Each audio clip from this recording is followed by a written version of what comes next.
Hello friends and welcome back to CSIR NET simplified with Pooja. आज हम animal physiology के blood topic के अंदर एक और सब टॉपिक पढ़ने वाले हैं जिसे जो है हमारा हीमोस्टैसिस। तो हीमोस्टैसिस क्या है?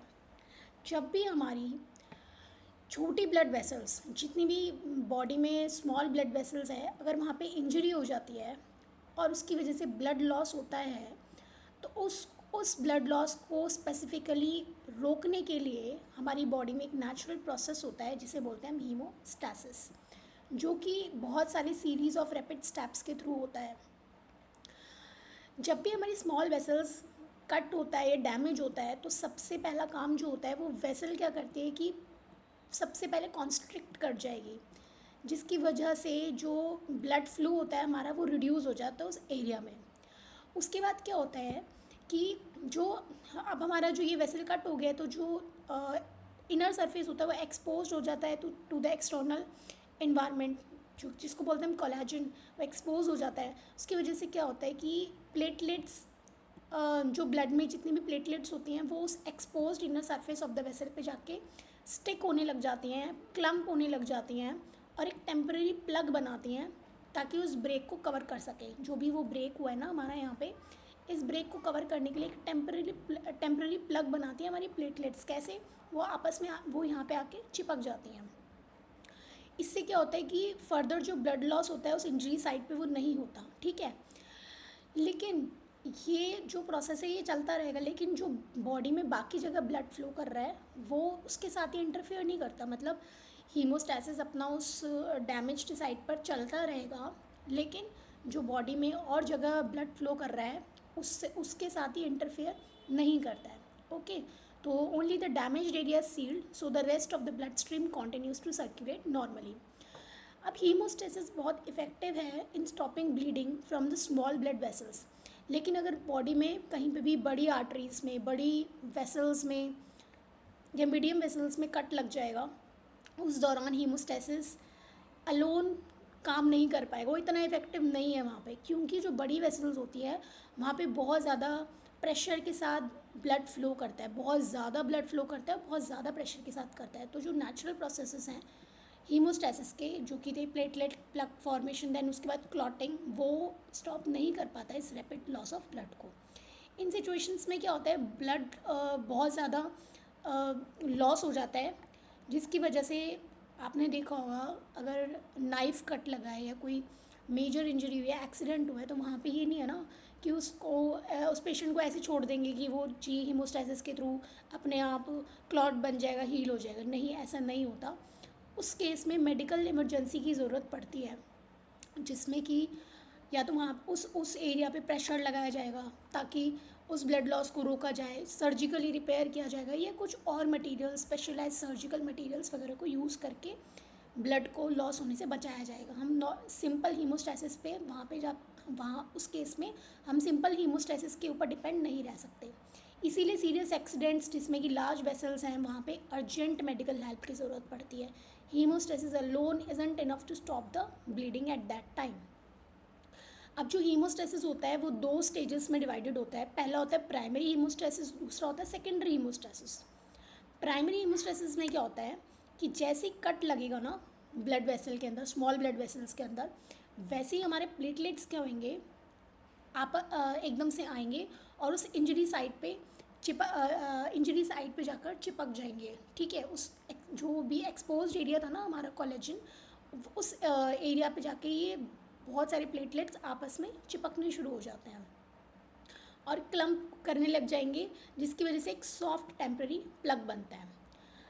अब जब ब्लड वेसल इंजरी हुई तो बॉडी ने क्विकली एक्टिवेट करा प्लेटलेट्स को, ब्लीडिंग को स्टॉप करने के लिए। क्या, कैसे किया? प्लेटलेट्स, तो ये जो प्रोसेस है ये स्टार्ट कैसे हुआ? प्लेटलेट्स उस साइड पर आए और स्टिक होना शुरू हो गए to the exposed area of damage blood vessel. अब एक चीज़ देखिए कि प्लेटलेट्स उस एक्सपोज्ड एरिया के साथ ऐसे ही स्टिक नहीं हो जाते, वो स्टिक होते हैं एक प्रोटीन की हेल्प से, जिसको बोलते हैं वॉन विलेब्रेंट फैक्टर। ये ग्लू की तरह काम करता है, जो कि प्लेटलेट्स को कोलेजन के साथ क्या करता है, ये अटैच कराएगा, ठीक है, जिसकी वजह से अधेरिंग या स्टिकिंग शुरू होती है। अब जैसे ही अटैच हो जाएगा तो प्लेटलेट्स हमारे एक्टिवेट हो जाएंगे। जैसे ही प्लेटलेट अटैच होते हैं कोलेजन से तो एक्टिवेट हो जाते हैं, वो अपनी शेप को चेंज कर लेते हैं और कुछ केमिकल सिग्नल्स रिलीज़ करते हैं ताकि वो ज़्यादा से ज़्यादा प्लेटलेट्स को अट्रैक्ट कर सकें उस एरिया में। प्लेटलेट्स उसके बाद क्या कर रहे हैं कि स्टिक हो गए, एक लूज टेम्प्रेरी प्लग बना लिया उस वेसल वॉल पर। ये जो प्लग है ये सॉफ्ट है और ये स्टॉप कर रहा है और स्लो कर रहा है ब्लीडिंग को until a stronger more permanent clot can form. बाद में जाके परमानेंट क्लॉट बनता है, लेकिन उससे पहले ये टेम्प्रेरी प्लग बन जाता है क्योंकि प्लेटलेट्स वहाँ पे जाकर अटैच हो जाते हैं। तो एक टाइम मिल जाता है उस क्लॉट को बनने के लिए ताकि फर्दर इतना ब्लड लॉस ना हो जब तक वो एक परमानेंट क्लॉट वहाँ पे नहीं बनता है। सेकेंडरी हीमोस्टेसिस में क्या होता है कि बॉडी क्या करती है, एक्टिवेट कर देती है बहुत सारे क्लॉटिंग प्रोटीन्स को। सी क्या होता है कि ब्लड के अंदर ना बहुत सारे क्लॉटिंग प्रोटीन्स हैं, हमने प्रीवियस लेक्चर्स में चीज़ पढ़ी हुई है।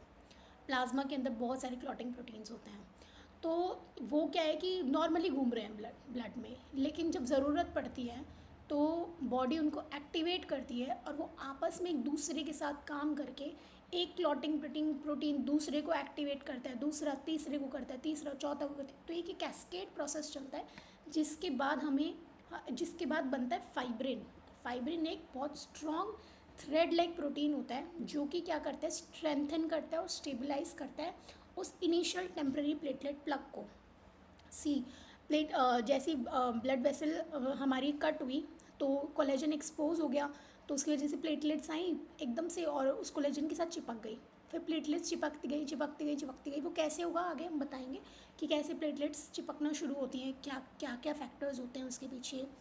तो उसके बाद क्या हुआ कि ये टेम्प्रेरी प्लग बन गया। अब इस टेम्प्रेरी प्लग, ये तो बहुत सॉफ्ट प्लग है तो ये तो टूट सकता है प्लग, तो इसको हार्डन करने के लिए थ्रेड लाइक थ्रेड्स होते हैं जो कि आपस में जो कि इसके ऑल ओवर वीव होना शुरू हो जाते हैं और इसको एक हार्ड प्लग में कन्वर्ट कर देते हैं, एक परमानेंट क्लॉट में कन्वर्ट कर देते हैं।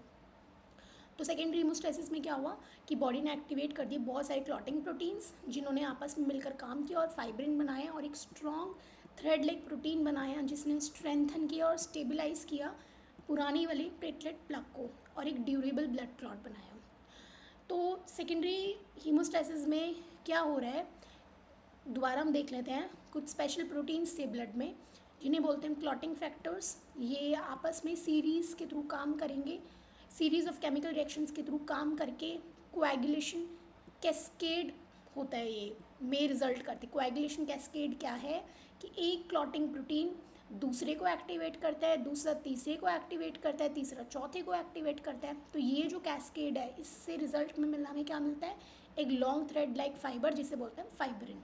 ये फाइब्रिन क्या होते हैं, इनसॉल्यूबल होते हैं। ये जो आपको थ्रेड्स दिख रहे हैं, ये येलो येलो थ्रेड्स आपको दिख रहे होंगे, तो ये क्या होते हैं, ये फाइब्रिन होते हैं।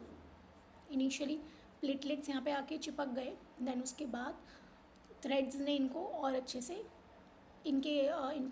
यहाँ पे वीव कर दिया, एक तरीके से एक जगह पे रोक दिया।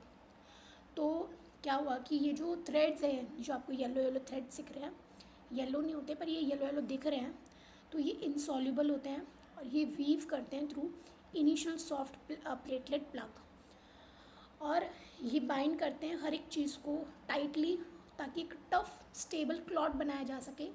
सिमिलर टू जैसे कि ब्रिक्स को अगर हम आपस में एक दूसरे के ऊपर रख दें तो उससे बिल्डिंग नहीं खड़ी हो सकती, दीवार नहीं खड़ी हो सकती, तो उसके लिए हमें बीच में क्या लगाना पड़ता है, सीमेंट लगाना पड़ता है। तो ये फाइब्रेंस को आप ऐसे समझ सकते हो, ये सीमेंट है और ये ब्रिक्स क्या हैं, आपकी प्लेटलेट्स हैं। तो ये जो फाइब्रिन मैश है ये मेक श्योर करता है कि जो प्लग है वो स्ट्रॉन्ग इनफ हो ताकि फर्दर कोई ब्लीडिंग ना हो और प्रेशर को विथस्टैंड कर सके ब्लड वेसल के अंदर जब तक वेसल हील नहीं होती। तो ये दोनों प्राइमरी और सेकेंडरी हीमोस्टेसिस, ऐसा नहीं है कि एक प्राइमरी हो रहा है देन उसके बाद सेकेंडरी, नहीं, एक साथ ये दोनों काम चलते हैं। मतलब प्लेटलेट्स का चिपकना और एकदम से उसके साथ में ही फाइब्रिन बनना शुरू हो जाता है। तो ये दोनों काम एक दूसरे के साथ ही चलते हैं, ऐसा नहीं कि प्राइमरी के बाद सेकेंडरी होता है। तो प्लेटलेट्स एब्सोल्युटली एसेंशियल है। तो अगर हम फर्स्टली किसने काम किया है हीमोस्टेसिस में, तो वो है हमारा प्लेटलेट्स। प्लेटलेट्स बहुत ज़रूरी हैं दोनों पार्ट्स के लिए, क्योंकि और ये ओरिजिनेट कहाँ से करती हैं, ये लार्ज बोन मैरो के अंदर बड़े बड़े सेल्स होते हैं जिन्हें बोलते हैं मेगा कैरियोसाइट्स, ये उनसे ओरिजिनेट करती हैं।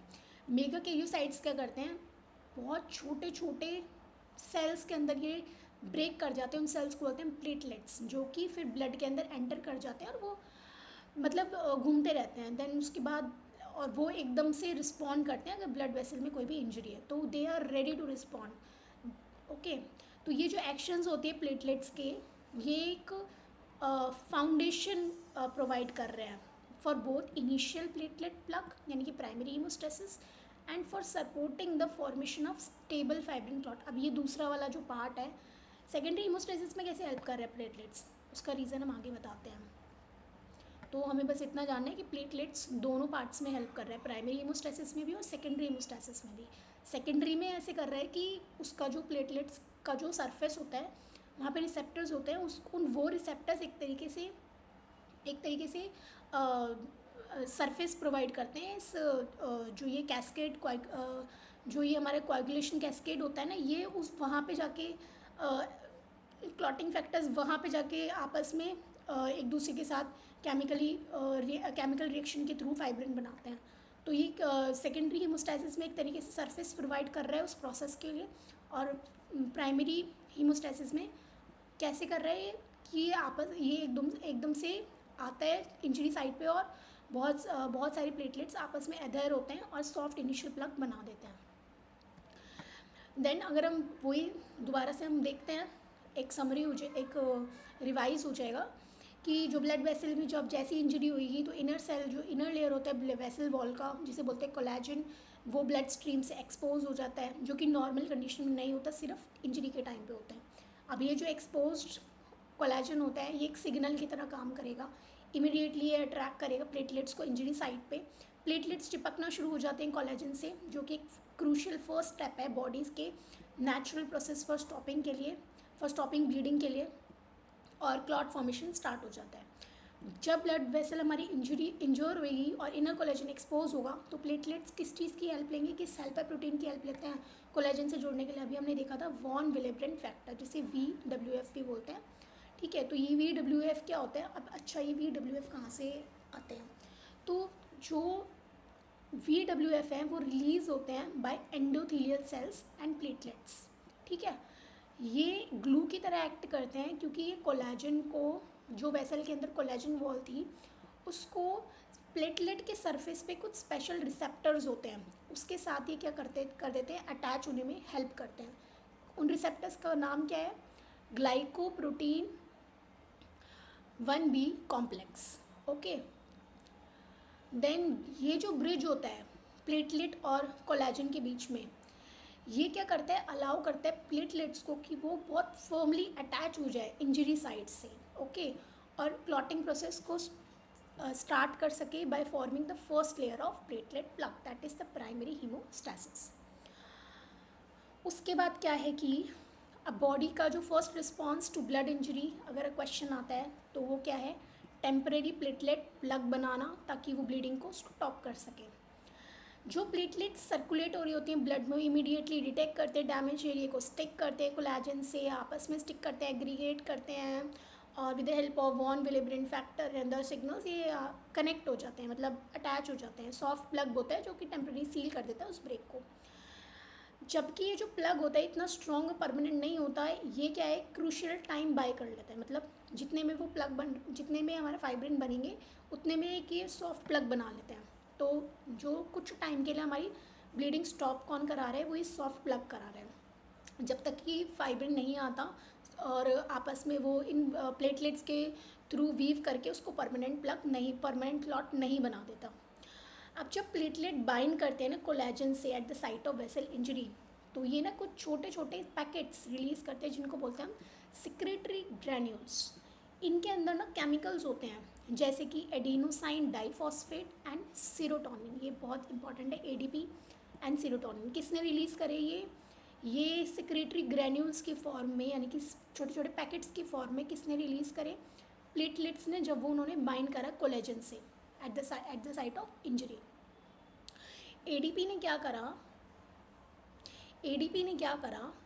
एक्ट किया as a signalling near the platelets to get activated and stick. तो ADP acts by signaling nearby platelets to get activated and stick together. तो और सीरोटोनिन ने सिर्फ प्लेटलेट एग्रीगेशन में, मतलब ADP ने प्लेटलेट एग्रीगेशन, प्लेटलेट फर्दर और platelets आपस में जुड़े, इस चीज़ में हेल्प करा ADP ने। और सीरोटोनिन ने क्या करा कि प्लेटलेट एग्रीगेशन में तो हेल्प किया ही किया, उसके साथ साथ ब्लड वेसल्स को नैरो कर दिया ताकि जो ब्लीडिंग है वो फर्दर उस एरिया में रिड्यूस हो सके।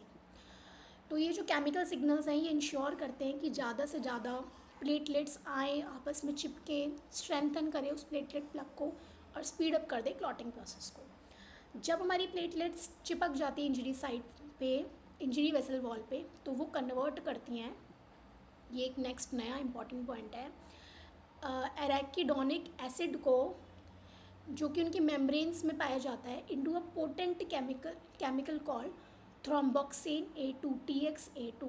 तो जब प्लेटलेट्स इंजर्ड वेसल वॉल पे स्टिक करती हैं तो वो एराकिडोनिक एसिड, जो कि उनकी मेम्ब्रेन्स में पाया जाता है, उसको एक केमिकल में कन्वर्ट करती हैं जिसको बोलते हैं थ्रोम्बोक्सिन A2। एराकिडोनिक एसिड को थ्रोम्बोक्सिन A2 में कन्वर्ट करती है।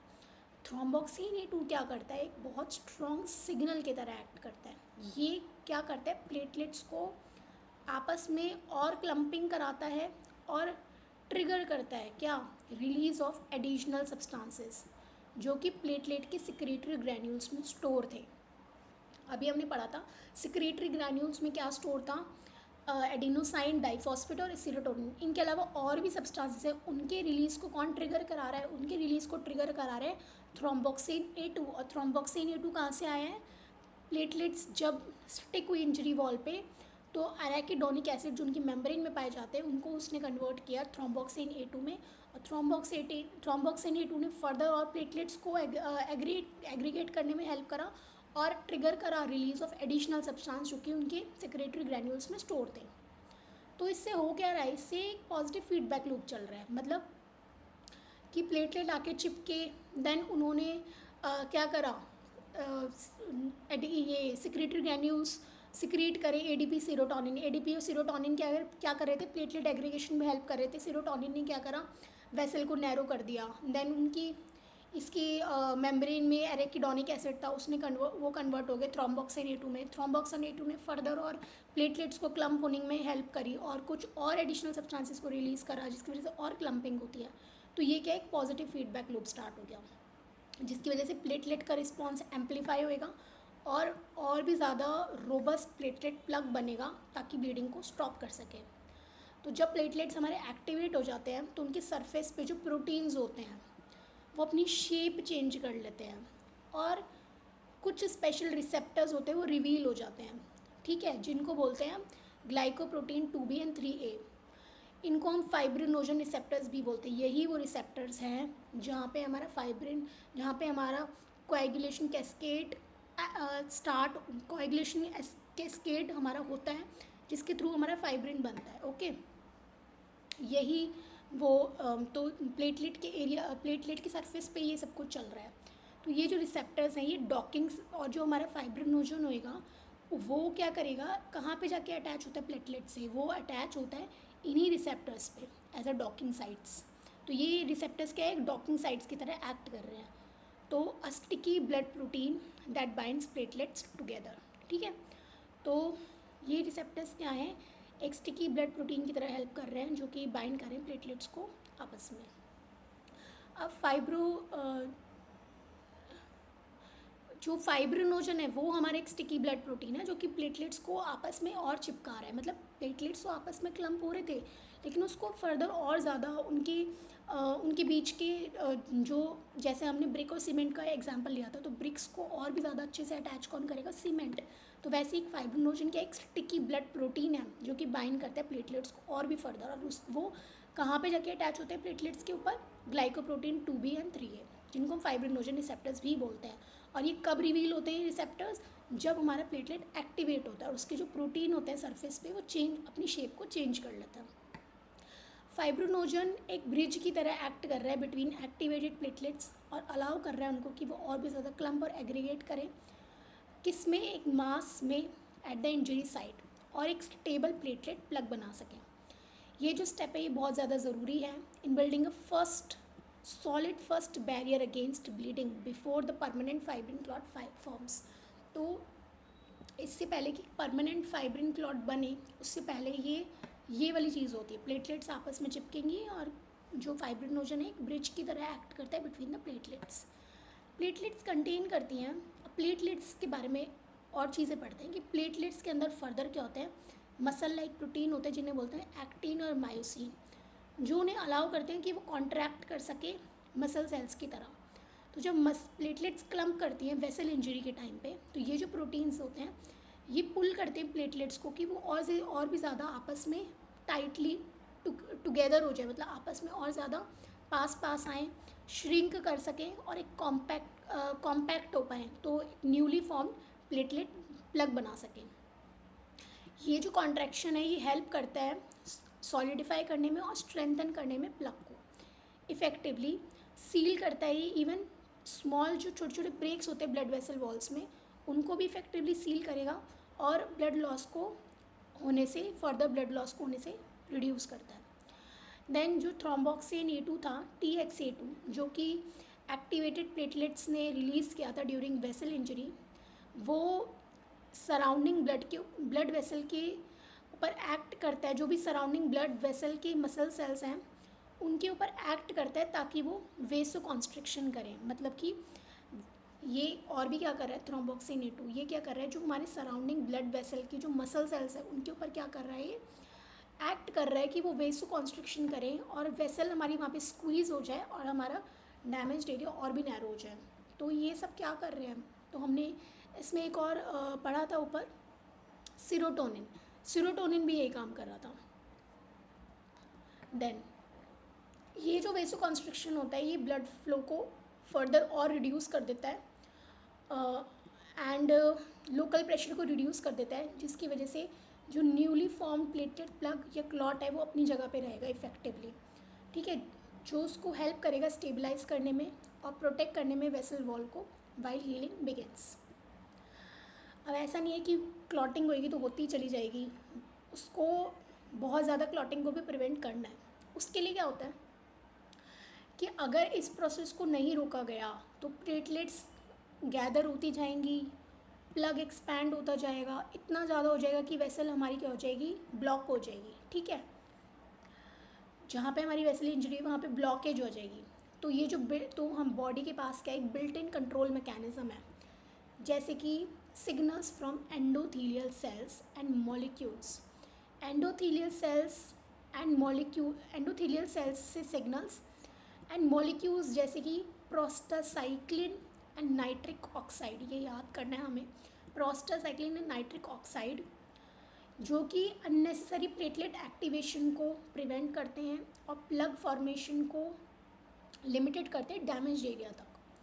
ये जो कंट्रोल होते हैं इंश्योर करते हैं कि जो क्लॉट है वो सिर्फ वहीं बने जहाँ उसकी ज़रूरत है, और जो इंजरी की एजेस होती है ना, ये जो एजेस है तो यहाँ पे ये स्टॉप हो जाएगा, ये नहीं कि ये बनता चला जाएगा यहाँ तक, ऐसा नहीं है कि ये क्लॉट हमारा बनता चला जाएगा, ये सिर्फ इंजरी की एज तक बनेगा। तो वो कैसे बनेगा,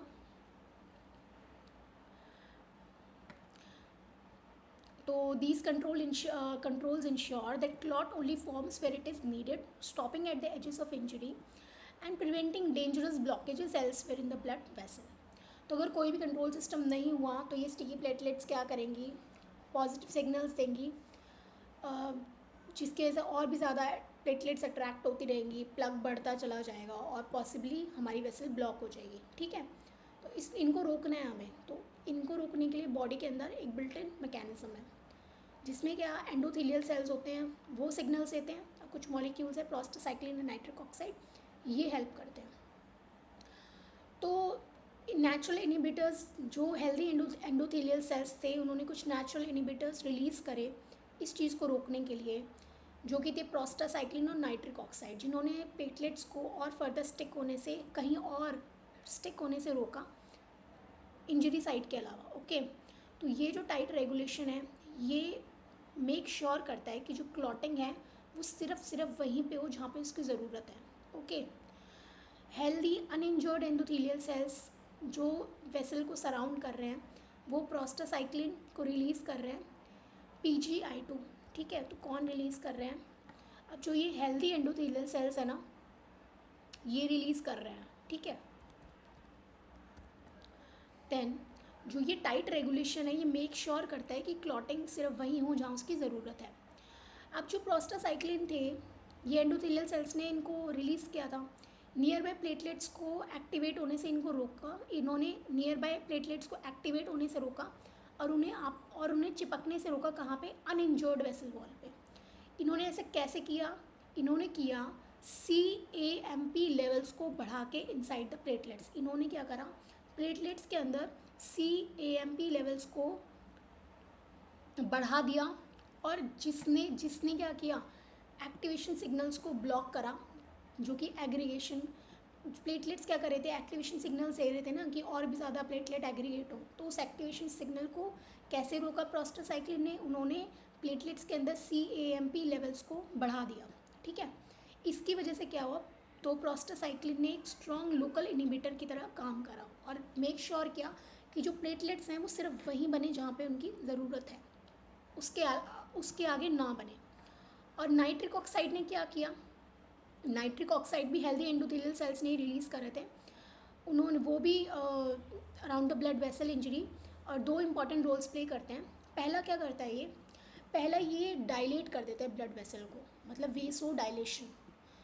पीछे क्या हो रहा था? जब हमारा क्लॉट बनना था तो वहाँ पे वेसो कॉन्स्ट्रिक्शन हो रहा था। अब ये क्या करेगा? वेसो डायलेशन कर देगा, यानी कि डायमीटर को इंक्रीज़ कर देगा और लोअर कर देगा लोकल ब्लड प्रेशर को, which helps keep circulation normal. दूसरा क्या करता है नाइट्रिक ऑक्साइड? ये प्रिवेंट करता है प्लेटलेट्स को कि वो आपस में चिपके ना, एक्टिवेट ना हो और ज़्यादा क्लम्पिंग ना उन एरियाज़ में जो कि डैमेज नहीं है। कैसे? वही सेम काम करता है ये, CGMP लेवल्स को रेज कर देता है प्लेटलेट्स के अंदर और इनिबिट करता है एक्टिवेशन पाथवेज को। तो इसने क्या किया था? CAMP लेवल्स को बढ़ा दिया था, इसने CGMP लेवल्स को बढ़ा दिया और इसने एक और काम किया, इसने वेसो डायलेशन करा। तो ऐसे करके नाइट्रिक ऑक्साइड ने ये इंश्योर करा कि प्लेटलेट प्लग सिर्फ वहीं बने जहाँ पे उसकी ज़रूरत है, ताकि डेंजरस ब्लड क्लॉट्स ना बने। तो प्रोस्टासाइक्लिन यानी कि PGI2 और नाइट्रिक ऑक्साइड जो कि हेल्दी एंडोथेलियल सेल्स ने रिलीज़ करे थे, उन्होंने आपस में काम करके इस क्लॉटिंग के प्रोसेस को, जो अननेसेसरी क्लॉटिंग प्रोसेस है उसको नहीं होने दिया। प्रोस्टासाइक्लिन ने प्लेटलेट्स को प्रिवेंट करा एक्टिवेट होने से, स्टिक होने से आपस में जहाँ पे कि डैमेज नहीं है। और नाइट्रिक ऑक्साइड ने सिर्फ इसी चीज़ को नहीं रोका, उसके साथ साथ उसने ब्लड वेसल को रिलैक्स भी करा और वाइडन करा, यानी कि ब्लड वेसल्स को। ये जो कंट्रोल सिस्टम है इंश्योर करते हैं कि प्लेटलेट प्लग एंड क्लॉट सिर्फ वहीं बने जहाँ उनकी ज़रूरत है, यानी कि इंजर्ड एरियाज़ में, हेल्दी वेसल रीजन्स में ना बने, ताकि ब्लड फ्लो स्मूथली फ्लो करता रहे एल्सवेयर बॉडी में और अनवांटेड क्लॉट से ब्लॉकेजेस मिनिमाइज हो जाए। अब हम पढ़ते हैं ब्लड कोएगुलेशन। अब जब हमारा प्लेटलेट प्लग बन जाता है तो the body starts the slower but stronger process of blood coagulation. Blood coagulation का प्रोसेस स्टार्ट होता है। तो ये जो टेम्प्रेरी प्लग है जो कि प्लेटलेट्स ने क्रिएट करा था, ये क्या करता है कि टेम्पररीली हॉल्ट करता है ब्लीडिंग को, कुछ वक्त के लिए रोकता है। ये नहीं कि हम इस टेम्प्रेरी प्लग के ऊपर ही डिपेंडेंट रह जाएंगे, नहीं, उसके बाद इसको परमानेंट होना भी ज़रूरी है। तो ये क्या करता है? कोएगुलेशन प्रोसेस को होने के लिए टाइम मांगता है, मतलब एक तरीके से टाइम ले लेता है ये, कि ताकि कोएगुलेशन प्रोसेस उसके बाद हो। जहाँ पे कि वैसे तो ये जो दोनों प्रोसेसेस है ये एक साथ चलते हैं, एक दूसरे के बाद नहीं, एक साथ ही चलते हैं। तो कोएगुलेशन प्रोसेस में क्या हो रहा था? जो क्लॉटिंग फैक्टर्स थे वो आपस में मिलकर काम कर रहे थे कैस्केड में, ताकि वो एक fibrin stable strong insoluble fibrin mesh बना सकें। तो ये फाइब्रिन मैश क्या करता है? रेनफोर्स करता है और सिक्योर करता है प्लेटलेट के प्लग को और क्या करता है? क्लॉट को फर्म बनाता है ताकि वो विथस्टैंड कर सके ब्लड फ्लो को वो झेल पाए और सपोर्ट कर सके हीलिंग को। Blood clotting happens right where the platelet plug forms only at the site of vessel injury, not throughout the whole body. तो ये जो लोकलाइज प्रोसेस है, ये जो लोकलाइज प्रोसेस मतलब वही उसी साइड पे ब्लड क्लॉटिंग हो रही है, ये बॉडी का मेन और लॉन्ग टर्म डिफेंस है ब्लीडिंग को स्टॉप करने का. जो ये स्ट्रॉन्ग फाइब्रिन क्लॉट होता है, क्रिएट होता है as a part of secondary haemostasis, ये सर्व करता है एज अ परमानेंट स्टील और फर्दर ब्लड लॉस को प्रिवेंट करता है, अलाउ करता है वेसल्स को वो हील कर पाए प्रॉपरली. तो जो क्लॉटिंग कोएगुलेशन है, क्लॉटिंग है एग्जैक्टली इंजरी साइड पे हो रहा है, प्लेटलेट्स को रेनफोर्स कर रहा है ताकि वो प्लग बना सकें with a sturdy fibrin mesh. ये जो प्रोसेस होता है ये बॉडी का डोमिनेंट डिफेंस होता है टू परमानेंटली स्टॉप ब्लीडिंग. और क्लॉट रिमेन्स लोकल, क्लॉट वहीं पे ही रहेगा, एल्सवेयर बॉडी में कहीं और नहीं बनेगा, क्योंकि बिल्ट इन मैकेनिज्म्स हैं बॉडी के अंदर कि जहाँ पे ज़रूरत नहीं वहाँ पे ना बने, और फर्दर ब्लड लॉस को प्रिवेंट करता है ताकि जो रेस्ट ऑफ द बॉडी में ब्लड फ्लो कर रहा है वो नॉर्मली होता रहे. तो क्लॉटिंग प्रोसेस के दौरान क्या हुआ है, ब्लड ने ट्रांसफॉर्म करा from a liquid, blood transform हो गया from a liquid into a thicker jelly like mass, जिसको बोलते हैं क्लॉट या फिर हम बोलेंगे थ्रोम्बस. तो ये मास मोस्टली किस किस चीज़ से बना है, long insoluble fibres of protein जिन्हें बोलते हैं फाइब्रिन, जो कि एक सपोर्टिव मैश बना रहे हैं जो कि क्लॉट को एक स्ट्रक्चर और स्ट्रेंथ दे रहे हैं. तो फाइब्रिन नेटवर्क ने क्या करा, रैप करा प्लेटलेट्स के चारों तरफ और बाकी ब्लड सेल्स के चारों तरफ, ताकि वो प्लग बना सकें उस इंजरी साइड पे और ब्लीडिंग को रोक सकें. अब ये जो फाइब्रिन क्लॉट था ये स्टर्डी था, मैश लाइक था, ठीक है. देन उसके बाद ये जो कॉम्बिनेशन होता है ये एक इनिशियल टेम्पररी प्लग को स्ट्रॉन्गर और परमानेंट बना देता है ताकि जो हमारा वुंड है वो अच्छे से क्लोज हो सके, ताकि वो हील कर सके, उसके बाद फर्दर ब्लीडिंग ना हो और टिश्यू हीलिंग अच्छे से हो पाए. तो clotting begins with a chain reaction called coagulation cascade which is triggered as soon as blood vessel is damaged. जैसी ब्लड वेसल डैमेज होगा वैसे ही क्लॉटिंग का प्रोसेस ट्रिगर हो जाएगा, ठीक है. इस कैस्केड में जो हर एक स्टेप है वो मैंने बताया था ना, एक क्लॉटिंग फैक्टर दूसरे को एक्टिवेट करता है, दूसरा तीसरे को, जैसे डोमिनोज फॉलिंग होता है ना, एक दूसरे को गिराएगा दूसरा तीसरे को गिराएगा, वैसे ही एक क्लॉटिंग फैक्टर दूसरे को करता है, दूसरा तीसरे को करता है यूजिंग स्पेशल प्रोटीन्स कॉल्ड. तो कैसे एक्टिवेट हुआ ये कैस्केड, क्लॉटिंग फैक्टर्स की हेल्प से, ओके. तो ये स्टेप बाय स्टेप प्रोसेस है जो कि इंश्योर कर रहा है कि एक स्ट्रॉन्ग फाइब्रिन क्लॉट बन सके एग्जैक्टली वहाँ पे जहाँ पे ब्लीडिंग की ज़रूरत है. तो आप ये डायग्राम भी देख सकते हैं कि यहाँ पे कट लगा, देन यहाँ पे प्लेटलेट्स ने एग्रीगेट होना शुरू कर दिया, देन उसके बाद फाइब्रिन मैश ने बना और इसने क्या करा और भी ज़्यादा स्ट्रॉन्ग बना दिया. तो ये जो है ये वाला पार्ट की कौन क्लॉटिंग फैक्टर्स है, प्रोथ्रोम्बिन थ्रोम्बिन में कन्वर्ट हो रहा है, देन थ्रोम्बिन फर्दर फाइब्रिनोजन को फाइब्रिन में कन्वर्ट, तो ये सब हम आगे आने वाले पार्ट में देखेंगे बहुत अच्छे से. तो ये था आज का पार्ट हीमोस्टासिस का. नेक्स्ट क्लास में हम इस टॉपिक को और अच्छे से डिटेल में कंटिन्यू करेंगे. तब तक के लिए वीडियो को लाइक शेयर एंड सब्सक्राइब करना ना भूलें. मिलते हैं नेक्स्ट क्लास में. Thank you.